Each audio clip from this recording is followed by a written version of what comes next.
দীর্ঘ ৩৫ বছর পর সংসদ সদস্যদের প্রত্যক্ষ ভোটে রাষ্ট্রপ্রধান নির্বাচিত হন তিনি। পান ২৫৫টি ভোট। তার একমাত্র প্রতিদ্বন্দ্বী ১১ দলীয় ঐক্যের প্রার্থী অলি আহমদ পেয়েছেন ৮৮ ভোট।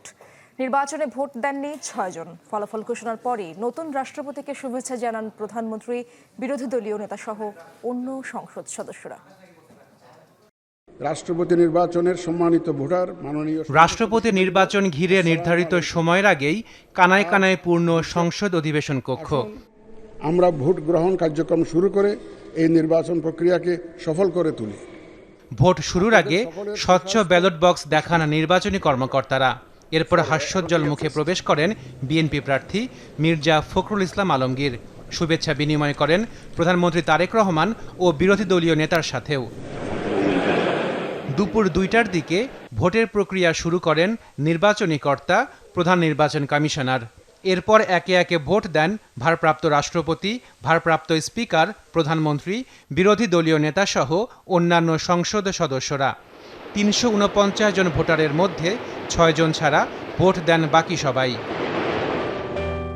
ভোট শুরুর ৩ ঘণ্টা পর আসে দেশের ২৩তম রাষ্ট্রপতি নির্বাচনের ফল ঘোষণা।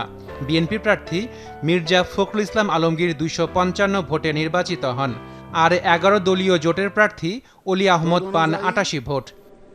আমি ঘোষণা করছি যে জনাব মির্জা ফখরুল ইসলাম আলমগীর সর্বোচ্চ সংখ্যক ভোটপ্রাপ্ত হওয়ায় রাষ্ট্রপতি পদে যথাযথভাবে নির্বাচিত হয়েছেন।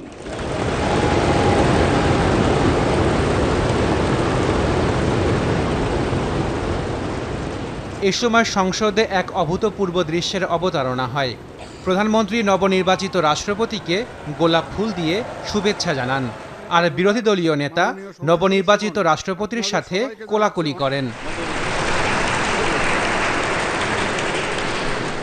শুক্রবার সন্ধ্যায় বঙ্গভবনে হবে দেশের ২৩তম রাষ্ট্রপতির শপথ।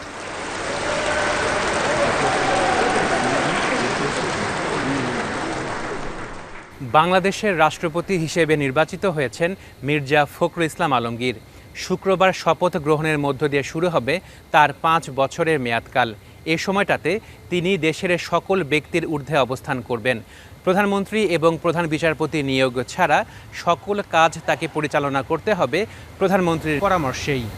আশাকিন প্রিন্স, চ্যানেল 24, ঢাকা।